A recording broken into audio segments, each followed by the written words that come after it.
Les animés. Mais comment vous faites pour ne pas aimer les animés? C'est tellement bien que je prends le temps de vous expliquer pourquoi vous devez regarder les animés, parce que franchement, vous ratez. Vous ratez trop. Vous ratez trop même. Yo yo yo mes petits gars, mes petites go, j'espère que vous allez bien, moi ça va comme d'hab. De toute façon, si vous allez bien, ben moi je vais bien logiquement. Petit point avant de commencer la vidéo, merci à vous parce que j'ai vu que ces derniers temps, le chiffre il augmente vite quand même, il augmente vite, donc continuez comme ça, bienvenue aux nouveaux, salut les anciens. Si t'es toujours pas abonné, parce que je sais qu'il y a beaucoup de personnes qui regardent mes vidéos mais qui ne sont pas abonnés. Si t'es toujours pas abonné, n'hésite pas à t'abonner, c'est gratuit, moi ça me fait plaisir. Donc franchement, n'hésite pas à t'abonner. On va arrêter de perdre du temps, on va rentrer dans le vif du sujet parce que j'ai beaucoup de choses à dire sur les animés. Faut savoir que moi au début, j'aimais pas ça. Et aujourd'hui, je suis accro aux animés. Donc ça fait à peu près 1 an que j'ai commencé à regarder les animés, tout ça. Et je me suis dit que ça serait cool de vous expliquer un peu en vidéo pourquoi moi j'aime les animés, pourquoi vous pouvez aimer les animés, parce que les animés c'est pour tout le monde. Il y a tout le monde qui peut trouver au moins un animé qui lui plaise. Dans cette vidéo-là, je vais vous présenter différents types d'animés qui sont susceptibles de vous plaire. Je vais partir du type d'animé le plus connu, qui est aussi mon préféré. Et au fur et à mesure, on va arriver au type d'animé que peu de gens connaissent ou que peu de gens regardent. Mais avant de commencer, on va parler en globalité de pourquoi vous devez regarder des animés. Donc déjà, les animés, ça se regarde facilement. Un épisode, c'est 20 minutes. À ces 20 minutes-là, t'enlèves l'opening, donc le générique du début, et t'enlèves le ending, donc l'opening de la fin. Ça te fait à peu près 18 minutes d'animé. T'as pas le temps de regarder 18 minutes d'animé, un épisode. Comment ça se regarde super facilement. À peine tu commences un épisode, tu l'as déjà fini, et t'es choqué, tu te dis mais c'est déjà fini. Donc t'enchaînes, ça se regarde super facilement. Donc je crois que c'était le seul point commun à tous les animés. Donc on va passer au premier type d'animé qui est mon préféré et qui est le préféré de toute la planète Terre. Les shonen. Donc shonen en japonais ça veut dire jeune garçon. Donc logiquement ça vise un peu les jeunes garçons. Oui, c'est logique. Mais à l'heure actuelle, il y a tout le monde qui regarde des shonen. Il y a tout le monde, que ce soit filles, garçons, tout le monde regarde des shonen. Donc les shonen c'est quoi? Ça va être tout ce qui est One Piece, Naruto, DBZ, tous les trucs comme ça où il y a beaucoup de garçons, tout ça. La particularité des shonen, c'est que généralement on va suivre un héros qui est nul. Il est échec, -1. -1 comme la réforme du bac 2021 là. Pareil, il est nul. Il est nul, mais il a de l'ambition, tu vois. Il a de l'ambition dans la vie, il vise loin. Il veut devenir quelqu'un. Et tu vas suivre au long de l'animé, tu vas suivre sa progression. Tu vas le voir devenir de plus en plus fort. Tu vas le voir devenir quelqu'un, genre, tu vois. Il veut devenir puissant, comme Luffy dans One Piece qui veut devenir le roi des pirates. Comme Naruto dans Naruto qui veut devenir le ninja #1. Et du coup, cet héros-là, ce personnage principal, il va se donner tous les moyens pour devenir fort. Il veut casser la baraque. Moi, je kiffe les shonen et je pense que vous aussi, vous allez kiffer les shonen parce que, par exemple, One Piece et Naruto, c'est pas du tout la même chose, mais c'est tous des shonen. Toujours un gars qui veut devenir quelqu'un, tu vois, qui veut devenir quelqu'un, qui se donne tous les moyens pour devenir quelqu'un. Ça te motive, tu vois. Les shonen, vous blaguez, hein. Les shonen, ça t'apprend des valeurs. Ça t'apprend l'amitié, ça t'apprend l'espoir. Parce que quand tu vois des personnes qui sont nulles comme Naruto, qui deviennent puissantes, tu te dis ah ouais mais moi aussi je veux devenir quelqu'un. Tu vois, ça donne de l'espoir. C'est grave bien les shonen, c'est trop bien. En plus de ça, si vous aimez les fights,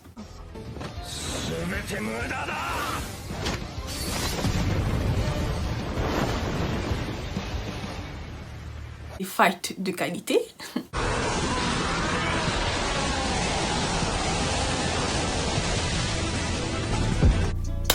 Les shonen sont là pour vous. Si vous aimez les coups de poing qui volent, les coups de pied qui volent, les kakebunchi no jutsu,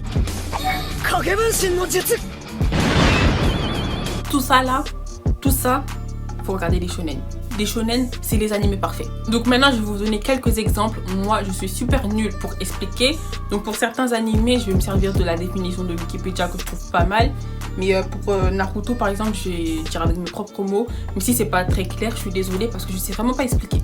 Naruto, c'est quoi? C'est en fait l'histoire de Naruto, tu vois. Il est orphelin, il vit seul, il a 10 ans, il vit tout seul. C'est pas une blague, il vit tout seul. Il a pas d'amis, tout ça. Tout ça pourquoi? Je vous le dis parce qu'on le sait dès le premier épisode. Il a Kyuubi en lui, donc Kyuubi c'est une créature maléfique, tout ça. C'est-à-dire tout le monde a peur de lui en fait.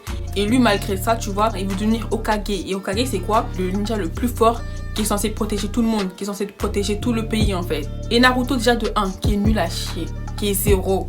et en plus de ça personne l'aime, il veut devenir Hokage par tous les moyens. Savoir qu'en plus de ça dans les shonen, comme l'héros il est censé devenir de plus en plus fort, ça veut dire qu'il combat des gens de plus en plus forts, ça veut dire que les fights deviennent de plus en plus lourds. Si t'as kiffé le fight du premier épisode, le fight de l'épisode 100,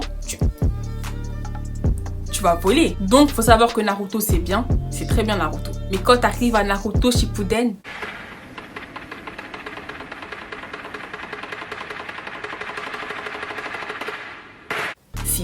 mais c'est lourd. Il faut pas avoir peur du grand nombre d'épisodes, hein, parce que dans Naruto normal, il y a 200 épisodes et à peu près 50 voire 80 épisodes qui sont que des hors-séries. Les hors-séries c'est quoi? C'est des épisodes que t'es pas obligé de regarder. C'est des épisodes qui sont là que pour faire beau en vrai. Dans Naruto Shippuden, il y a 500 épisodes, mais il y a à peu près 200 épisodes pour être gentil. 200 épisodes qui sont encore que des hors-séries. Donc en vrai, Naruto, tu regardes ça très facilement. Après, comme shonen, on a aussi One Piece. Donc One Piece, je pense que tout le monde connaît. Si tu connais pas One Piece, c'est que tu fais exprès quand même. Parce que One Piece, c'est comme Cristiano Ronaldo. Tout le monde connaît, même si tu regardes pas le foot. C'est l'histoire de Luffy qui veut devenir le roi des pirates, qui veut trouver le One Piece, donc le trésor que tout le monde cherche. Et voilà, et à l'heure actuelle, One Piece, c'est toujours pas fini. Donc son trésor, là, il est bien caché. Hein. Après, il y a aussi l'attaque des titans, donc SNK, pour les intimes. Il y en a beaucoup qui disent que c'est le meilleur animé de la décennie. Le meilleur animé après One Piece et Naruto. Donc, je vais vous raconter un peu ça parle de quoi. L'histoire tourne autour du personnage d'Eren dans un monde où l'humanité vit entourée d'immenses murs pour se protéger de créatures gigantesques, les titans. Le récit raconte le combat mené par l'humanité pour reconquérir son territoire en éclaircissant les mystères dus à l'apparition des titans. Juste quand tu lis ça, ça a l'air lourd. Moi, j'ai lu ça parce que je regarde pas encore SNK, mais quand j'ai lu ça, je me suis dit c'est lourd. C'est obligé que je regarde et ça m'a l'air lourd. Donc franchement, regardez SNK aussi. Après, il y a aussi My Hero Academia. Dans un monde où 80% de la population mondiale possède des super pouvoirs, ici nommé Alters, n'importe qui peut devenir un héros, aussi il le souhaite un criminel. Déjà tu lis ça, tu te dis ah ouais. Le manga, donc l'animé en l'occurrence, suit les aventures de Izuku Midoriya, l'un des rares humains à ne posséder pas d'Alters, donc pas de super pouvoirs, qui rêve pourtant de rejoindre la filière super-héroïque de la grande académie UA et de devenir un jour un des plus grands héros de son époque, à l'image de son héros All Might. Tu lis ça, tu te dis ah ouais, c'est lourd. Donc en gros, tout le monde possède des pouvoirs, lui il n'a pas de pouvoir et il veut devenir quand même un super-héros. Donc ça rejoint ce que je vous disais, qu'en gros l'espoir dans les shonen, il est vraiment présent. Et moi je vous encourage à regarder des shonen, ça vous fera que du bien de regarder des shonen. Il y a vraiment beaucoup de shonen, il n'y a pas que Naruto et One Piece encore une fois, il y en a beaucoup. Si vous aimez les fights ou si vous aimez les gens remplis d'espoir, remplis d'ambition, les shonen c'est fait pour vous. Je vous conseille de regarder les shonen. On en a fini avec les shonen, on va passer à un autre style qui est complètement différent, qui est les shoujo. Les shoujo c'est quoi? Déjà shoujo en japonais ça veut dire jeune fille. Donc je pense que vous l'avez compris, c'est un style qui vise les jeunes filles. Mais si t'es un garçon tu peux regarder ça, on s'en fout de si t'es une fille, t'es un garçon, tu regardes ce que tu veux, ok? Déjà premièrement l'animation elle est dingue. Déjà l'animation japonaise c'est la meilleure. Il n'y a pas mieux que l'animation japonaise. Mais l'animation dans les shoujo c'est un truc de dingue. Waouh! Ça agite des papillons dans le ventre quand tu regardes les shoujo. Si vous avez regardé le film Your Name, donc tout le monde a vu Your Name je pense. Dans Your Name, l'animation elle est dingue. Ben, dans les shoujo c'est la même chose. L'animation elle est dingue. C'est grave bien fait, c'est magnifique. Déjà juste pour ça, ça vaut le coup de regarder. C'est dans ce type d'animé là que vous allez voir des lycéennes à droite, à gauche, en uniforme, tout ça. Moi je trouve que vous devez regarder les shoujo parce que c'est vrai. Ça parle de choses quotidiennes, ça parle de petites histoires d'amour entre lycéens, tout ça. C'est sympa, c'est aéré, il n'y a pas de fight comme dans les shonen. Donc si vous n'aimez pas les fights, c'est fait pour vous. Vous pouvez facilement vous identifier à un personnage, vous dire ah ouais mais elle je l'aime trop ou lui je l'aime trop. En plus, dans les shoujo, il n'y a que des belles filles, il n'y a que des beaux garçons. Donc ça fait du bien à regarder les shoujo. Après si je pouvais trouver un défaut au shoujo, c'est que c'est un peu cliché quand même. Mais franchement c'est pas mal. Moi il y a un shoujo que je regarde en ce moment, donc je vais vous en parler tout de suite. C'est Fruit Basket. Donc Fruit Basket, c'est grave connu, c'est super bien. Franchement moi je vous conseille Fruit Basket. Donc Fruit Basket ça parle de quoi? Attendez, on va aller voir Wikipédia et quoi. Wikipédia. Donc en gros c'est quoi? Touro Honda, je dis grave mal mais c'est pas grave. Faites genre que j'ai bien prononcé s'il vous plaît. Merci. Touro Honda est une lycéenne de 16 ans qui vit seule sous une tente après la mort de sa mère. Sans le savoir, elle s'est installée sur la propriété de la famille Soma. Lorsqu'elle explore les alentours, elle voit une maison et y rentre. Elle y rencontre Yuki et Shikori Soma. Faut savoir qu'il y en a un des deux, je sais plus c'est lequel, mais il y en a un des deux qui est dans la même classe qu'elle.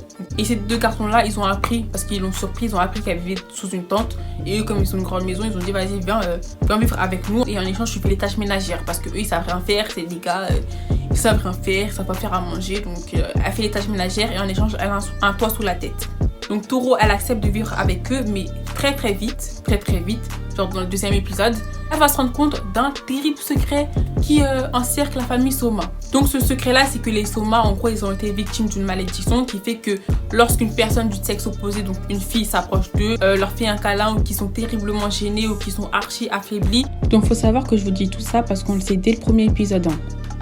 Ils se transforment en l'un des 12 animaux du zodiaque chinois. Donc faut savoir que les signes du zodiaque chinois, c'est pas le taureau, gémeaux, tout ça. C'est le rat, le chien, tout ça. C'est ça les signes du zodiaque chinois. Ça veut dire qu'il y en a un, il va se transformer en rat. Il y en a un autre, il va se transformer en chien, tout ça. Et il y a aussi le chat. Donc le chat...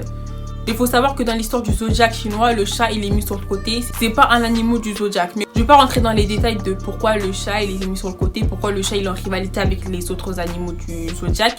Mais si vous regardez l'animé, au bout du premier épisode, il vous explique ça. Il vous explique ça... mieux que moi, je vous explique ça mieux que moi, donc je vais pas rentrer dedans. C'est sympa parce qu'elle va vivre avec eux, elle va garder leur secret, on va voir si elle va le garder bien ou pas, on va voir les rivalités qu'ils peuvent y avoir avec le chat et les autres animaux du zodiaque, tout ça. Moi j'explique ça comme un plouc, mais c'est très bien Fruit Basket, donc je vous conseille de regarder Fruit Basket, c'est super bien. Ensuite on a Nana, le shoujo le plus connu, c'est Nana. C'est Nana, tout le monde aime Nana, donc je vais vous expliquer qu'est-ce que c'est Nana. Dans le Japon contemporain, deux jeunes femmes se rencontrent dans le train les conduisant à Tokyo. L'une va rejoindre son petit ami, tandis que l'autre va devenir chanteuse professionnelle. Inconsciemment, cette dernière est également à la poursuite de son petit ami parti faire carrière dans la musique 2 ans plus tôt. Leur destination n'est pas le seul point commun car elles ont le même âge, 20 ans, mais aussi le même prénom, Nana. Plus tard, elles se retrouvent par hasard alors qu'elles cherchent toutes les deux un appartement. Trouvant avantageux de partager les frais de loyer, elles décident de vivre en colocation dans l'appartement 707. Entre parenthèses, c'est une autre coïncidence car leur prénom Nana représente le chiffre 7 en japonais. Aussi différentes d'apparence que de caractère, Nana Osaki et Nana Komatsu vont se lier d'une profonde et d'une fusionnelle amitié, se complétant et se soudant mutuellement à travers les différentes épreuves qu'elles seront amenées à traverser. Est-ce que ça n'a pas l'air lourd? Les deux s'appellent Nana, les deux elles ont le même âge. Je vais regarder ça. Dès que je finis la vidéo, je vais regarder Nana. On en a fini avec les shoujo, on passe au troisième style qui est les seinen. Je le dis grave mal, mais c'est pas grave. On passe au seinen. Donc vous vous rappelez qu'au début je vous parlais des shonen. Les seinen c'est à peu près pareil, mais là c'est un peu plus mature. On va s'adresser à un public un peu plus vieux parce que là les sujets sont plus élaborés, les personnages sont plus durs à cerner, pur et dur, pur et dur. Pas de gnangnan, tout ça, parce que des fois dans Naruto tout ça il peut avoir des passages un peu gnangnan. Là il y en a pas. Donc si vous aimez bien les shonen mais que vous vous dites vas-y vous êtes trop vieux pour regarder ça ou que ça vous fait plus trop d'effet, ben là vous avez les seinen. Est-ce que je le dis bien?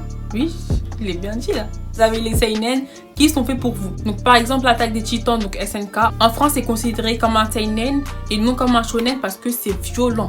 C'est violent. Donc ils mettent ça dans les seinen. Donc les seinen c'est vraiment pour les gens un peu plus matures, tout ça, qui veulent des choses plus costauds, tu vois, plus costauds. Donc par exemple au niveau des seinen, on a Sten. Donc Sten c'est l'histoire de Rintoru Okabe, un scientifique complètement fou. Il parle à sa télé, il souffre d'un sérieux syndrome de supériorité. De plus, depuis qu'il a commencé ses recherches sur le voyage dans le temps, il est devenu sacrément paranoïaque. Déjà juste là, tu vois que c'est plus poussé, que c'est plus costaud que Naruto ou qu'un autre shonen. Tu vois que c'est vraiment plus costaud. Il se sent continuellement menacé et se méfie d'une organisation secrète qui en voudrait à ses travaux. Il est également en contact non-stop avec son coéquipier Ashida, le hacker de l'équipe, à qui il envoie de nombreux SMS afin de le tenir au courant de ses soupçons. Donc là, ça nous parle d'un paranoïaque qui parle à sa télé. C'est un peu plus costaud et c'est pas du tout enfantin. Il n'y a rien de enfantin, c'est vraiment un sujet de la paranoïa.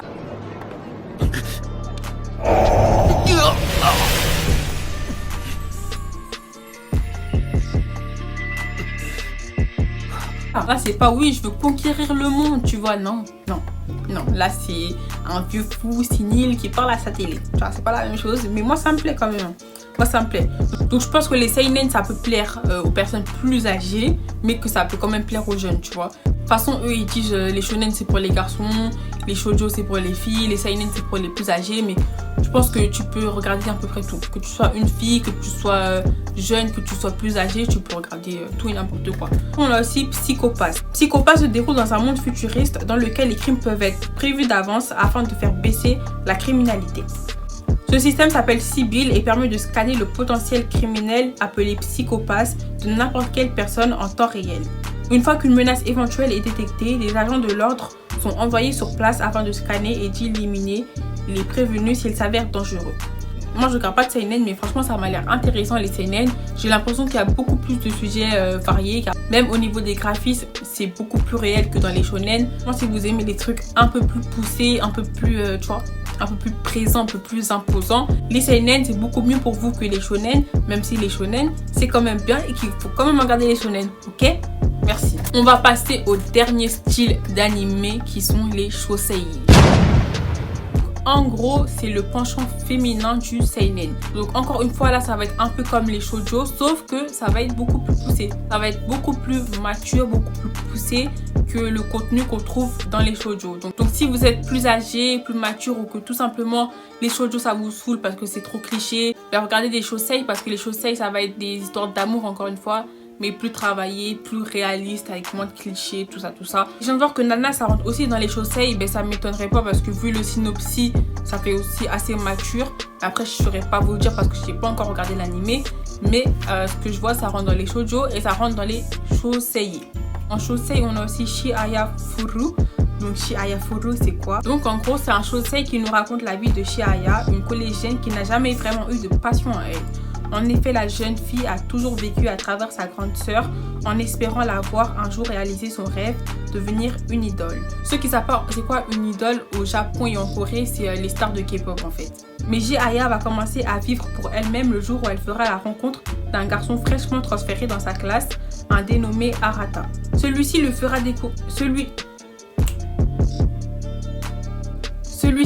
découvrir le karuta, un jeu de cartes traditionnel se jouant en retenant des poèmes par cœur, pour lequel elle se prendra très vite de passion. La jeune fille commence donc à s'entraîner avec son nouvel ami Arata et sera très vite rejointe par son ami d'enfance Taishi du fait de la jalousie qu'elle porte à la nouvelle relation amicale entre Arata et son ami Ishaya. Les années de collège avancent et la rentrée au lycée approche, poussant également Chihaya vers un autre établissement que son nouvel ami. Les deux amis perdent alors le contact, mais Chihaya est toujours passionnée par le karuta et espère devenir la numéro 1 du Japon dans cette discipline, ce qui lui permettra sûrement de retrouver son ami Arata. Ça a l'air stylé quand même, ça a l'air stylé.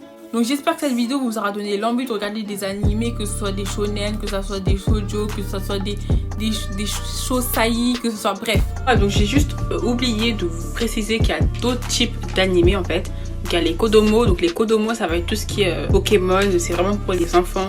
Après il y a les yori, donc les yori c'est des romances entre femmes. Il y a les oi.